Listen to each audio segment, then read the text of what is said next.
इस कुएं में तो नीचे जाने के लिए सीढ़ियां लगी हैं और अंदर से कुआं सूखा दिखाई दे रहा है। ऐसा करता हूँ, नीचे जाकर अपनी मछलियों को कुएं के अंदर रख देता हूँ, इससे ये ठंडी भी रहेंगी और सुरक्षित भी।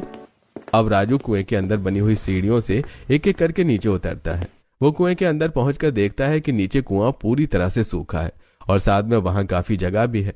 राजू खुश होते हुए अपनी मछली की टोकरी वहीं किनारे रख देता है और अपने आप से कहता है, मछलियां रखने के लिए यह जगह बहुत सुरक्षित है। अब जब भी मेरी मछलियां बच जाएंगी तो मैं उसे यहीं रख दिया करूंगा। ऐसा कहकर राजू सीढ़ियों से ऊपर चढ़ता है और अपने घर की तरफ निकल पड़ता है। घर पहुंचकर वो अपने पिताजी, माँ और भैया को सारी बातें बताता है। ये सुनकर राजू कहता है, अरे वाह श्यामू, ये तो बहुत अच्छी बात है। अब हमारी मछलियां खराब नहीं हुआ करेंगी। अब जब कभी भी बेचने के बाद कुछ मछलियां बच जाती तो श्यामू उन मछलियों को कुएं के अंदर रख दिया करता। आज भी श्यामू बची हुई मछलियां कुएं में रखकर अपने घर की तरफ निकल पड़ता है। जैसे वो अपने घर के बाहर पहुंचता है तो देखता है कि सभी लोग परेशान होकर बाहर खड़े हैं और नदी जोर जोर से उफन रही है। श्यामू को देखकर केशव कहता है, अरे आ गए श्यामू बेटा, हम तुम्हारा ही इंतजार कर रहे थे। आसपास के इलाकों में काफी बारिश हुई है, इसीलिए ये नदी उफान पर है।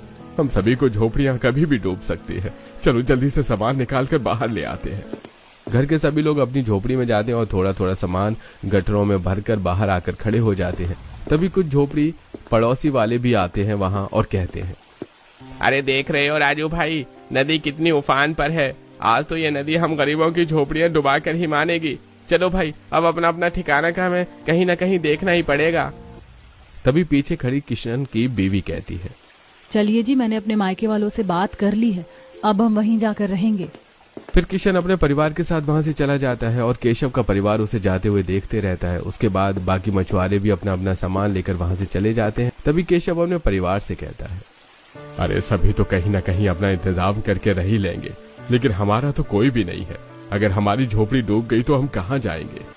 केशव ऐसा कह ही रहा था कि तभी नदी की लहर तेज हो जाती है और देखते ही देखते केशव की झोपड़ी के साथ साथ बाकी सभी मछुआरों की झोपड़ियां भी डूब जाती हैं। तब राजू कहता है, पिताजी अब यहाँ खड़े रहना खतरे से खाली नहीं है, चलिए हम सब यहाँ से चलते हैं। वो सभी अपनी अपनी गठरियां लेकर निकल पड़ते हैं। लगभग रात होने लगती है, हवाएं भी तेज चलने लगती हैं और सभी ठंड में कांपने लगते हैं। तभी चलते चलते पिंकी कहती है, पिताजी बहुत ठंड लग रही है, देखो ना मैं और भैया कितना कांप रहे हैं, हमें और कितनी दूर चलना है। ए भगवान, एक ही तो टूटी फूटी झोपड़ी थी, आज वो भी डूब गई। अब हमारे पास तो रहने के लिए कोई जगह ही नहीं, कहाँ जाएंगे भला हम। धीरज रखो बीना, मुसीबत आई है तो काटनी तो पड़ेगी। ऐसा करते हैं मछली बाजार की तरफ ही चलते हैं, रात काटने के लिए कोई जगह तो मिल ही जाएगी।